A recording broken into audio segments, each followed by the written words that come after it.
Hey people, so just comparison of two laptops. So firstly, the M1 MacBook Air. Secondly, we've got this year's ThinkPad T14S Intel version. Just to say, it's not the same form factor. So the Mac is 13.3-ish form factor, whereas the ThinkPad is a more traditional 14-inch, and I think is on the slightly bulky side in 2021 for 14-inch. You can see the size difference when you fit into a bag.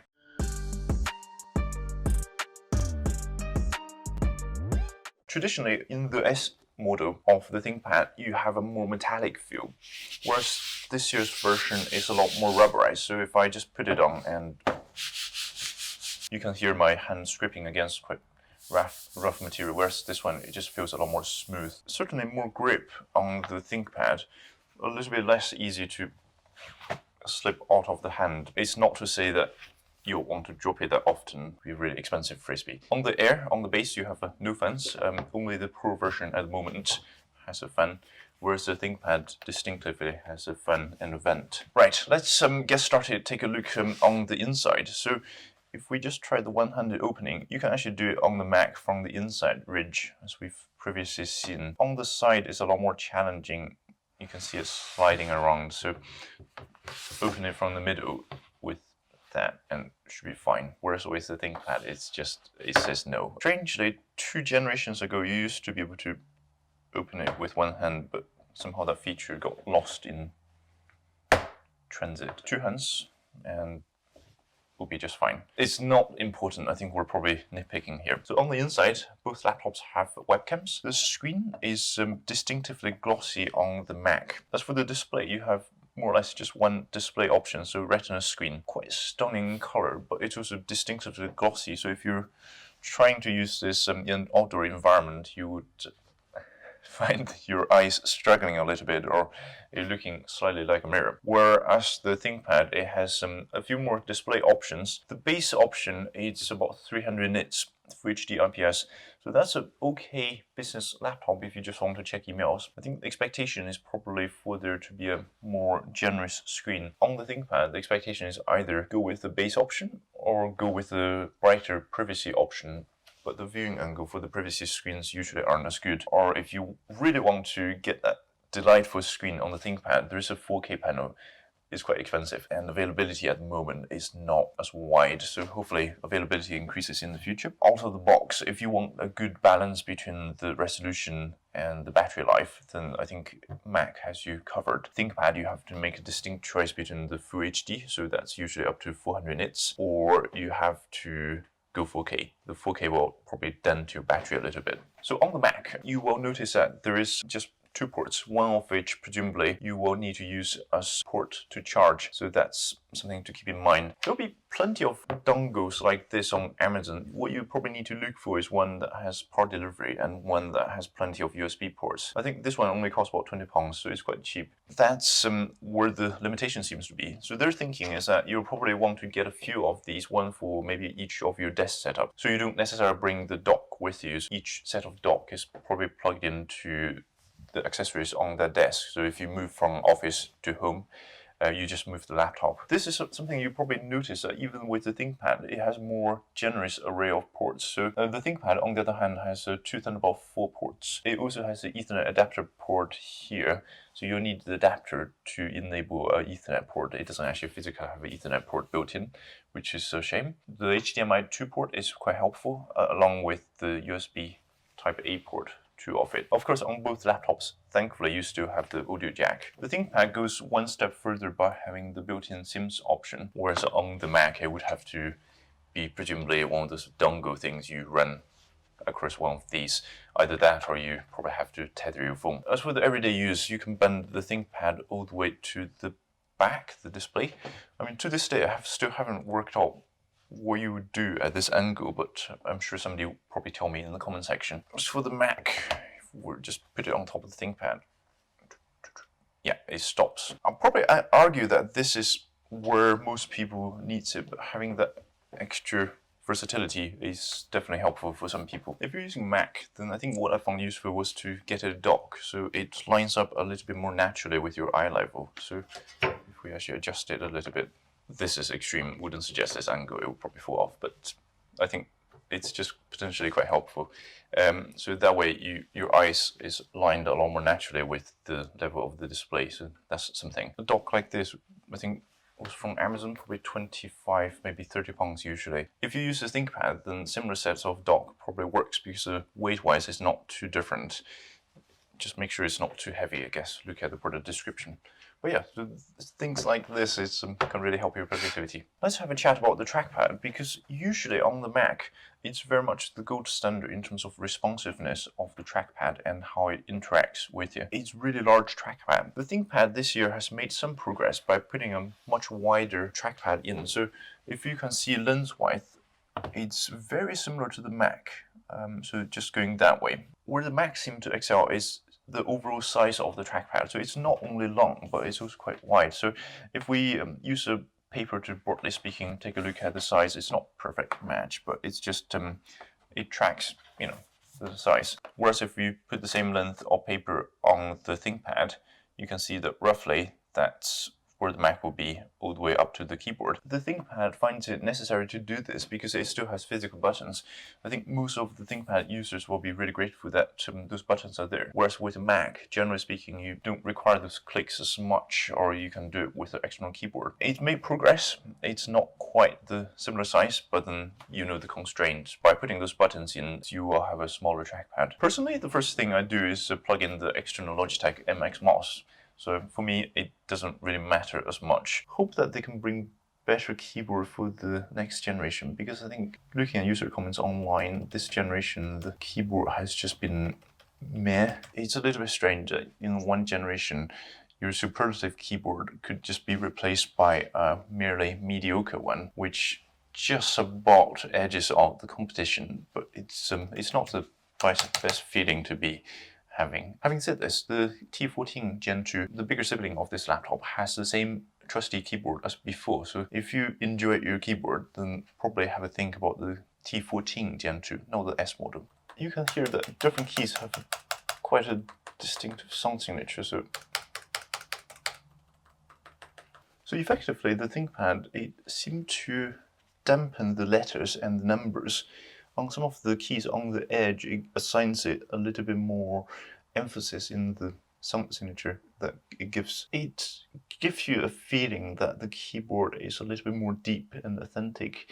However, when you type on the actual letters, it feels a little bit more spongy than what you might be used to. For instance, if you're coming from the T14 Gen 1, T14 Gen 2. This is because on the Gen 2, they've reduced the keyboard travel from 1.8 to 1.5 millimeters. So the keyboard is a little bit less superlative than before. So if we try the Mac, you'll find similar emphasis. So the keys themselves are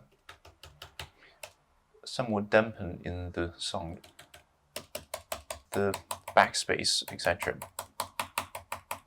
is a little bit more clicky. Same for enter button and presumably spacebar.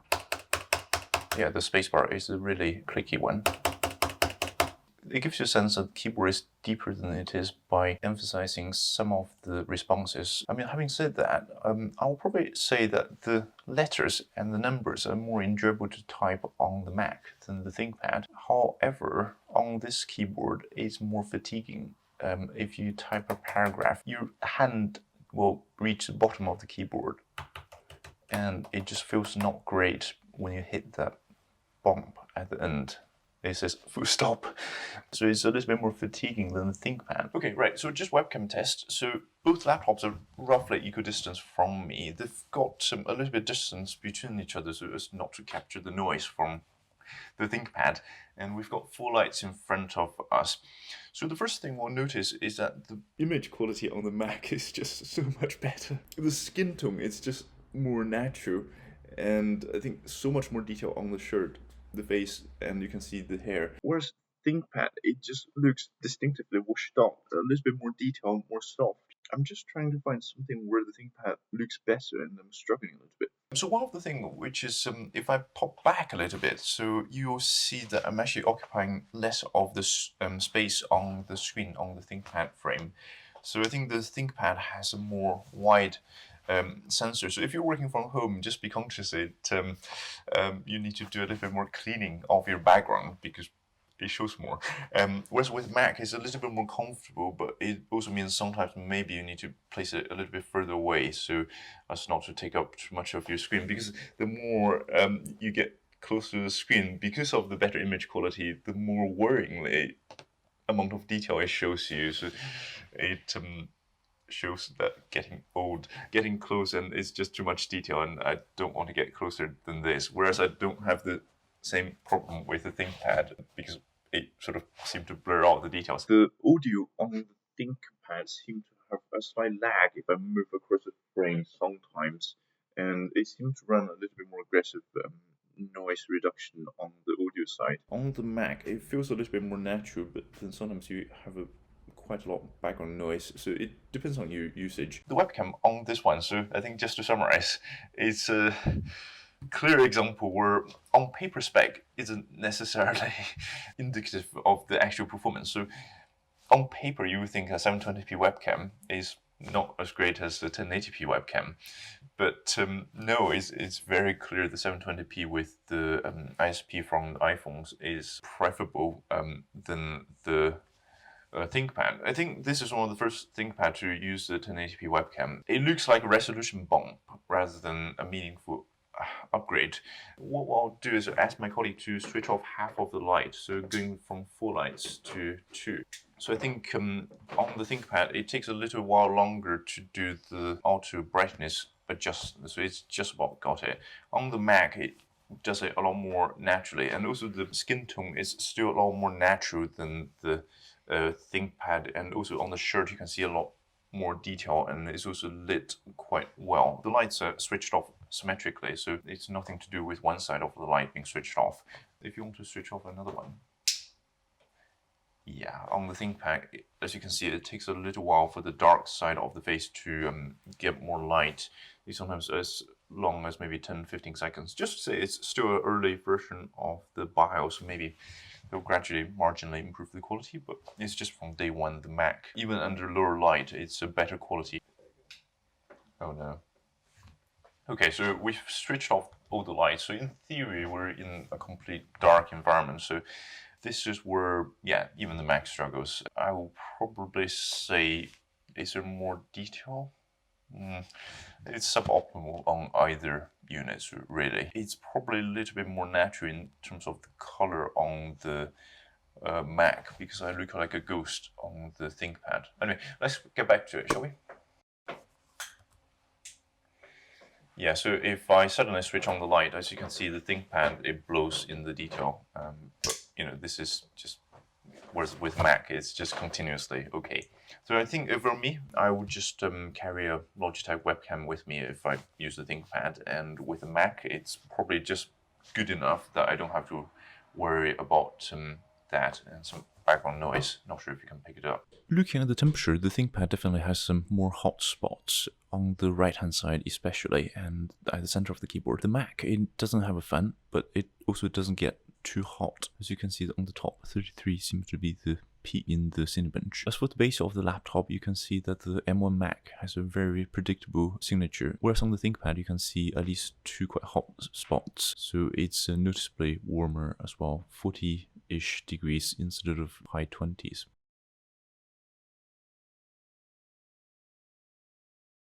Now, looking at the benchmark, this is where the M1 Mac does quite well. Very little power deficit when it goes on battery. Quite impressive. Same can be said for the T14S Gen 2. For Windows PC to get close to 200 in this benchmark is actually quite impressive. Just to mention, the T14 Gen 2, the normal non-slim version, is running single-channel memory. So expect the performance of that to be faster when it's on dual-channel. However, T14S model does have the faster 2466 MHz RAM. So regardless of whether you go for 16 or 32, expect some marginal performance gain in the memory-sensitive workloads. Looking at the Geekbench single core, you can see the Air leading the T14S Gen 2. T14S Gen 2 again is a little bit faster than the regular T14.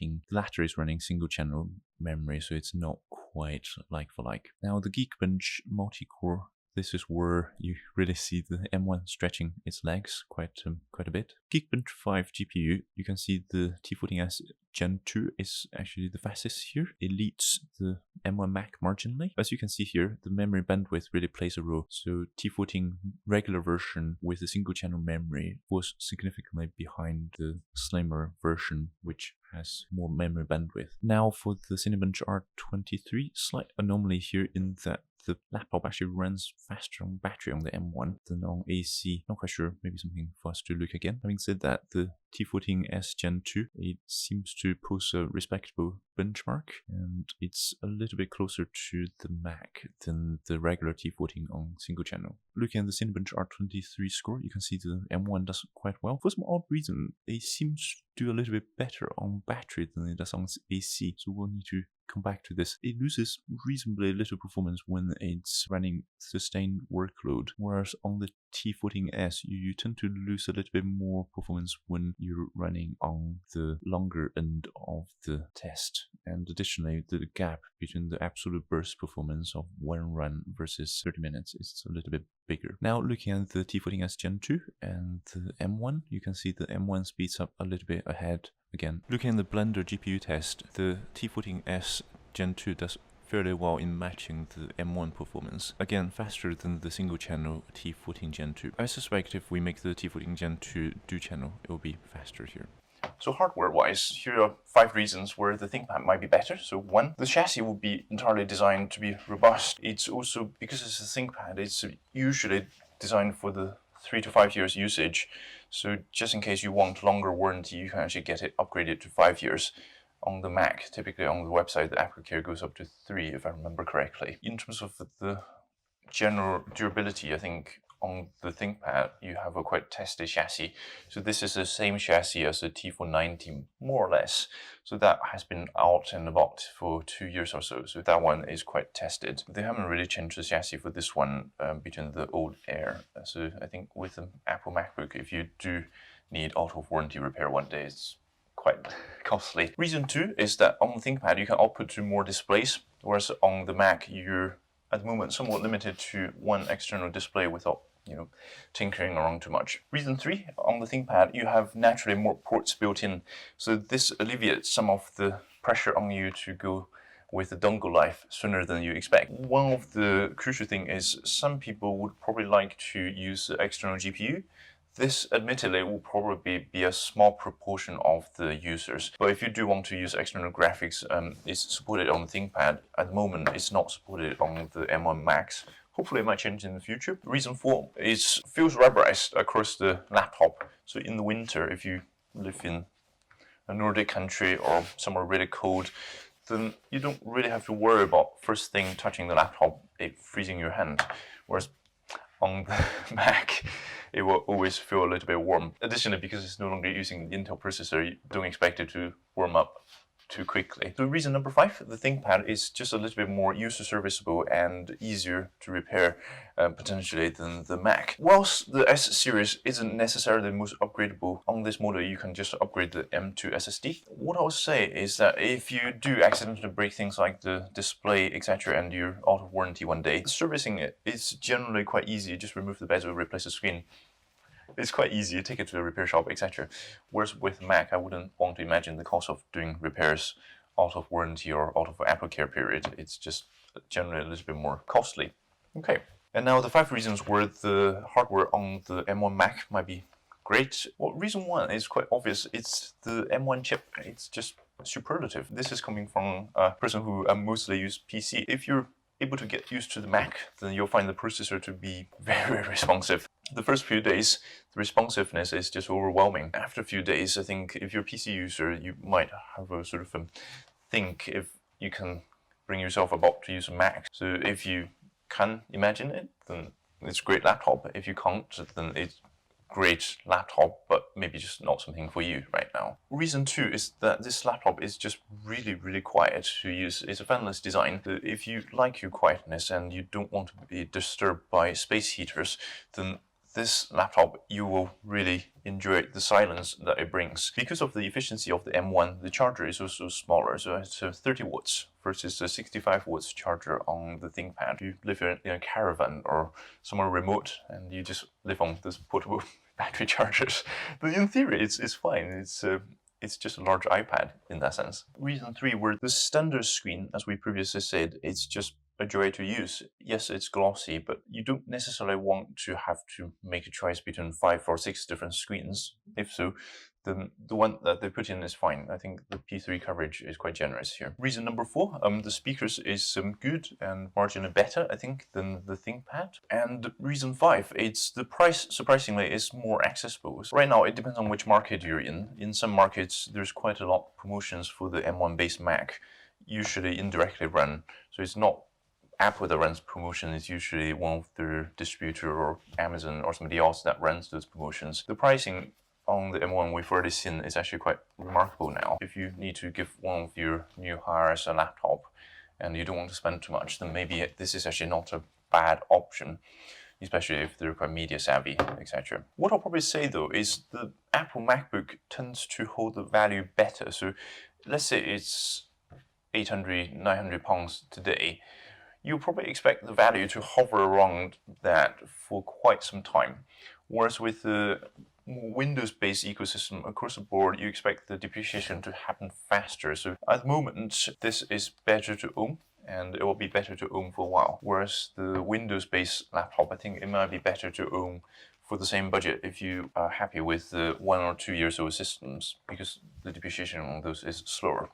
But this is more nuanced chat. If you just want something today, then actually the MacBook Air, the pricing is actually great. Anyway, we've taken too much of your time. Please do like and subscribe. It allows us to do more content like this. It would be really appreciated. Thank you. Just a housekeeping note.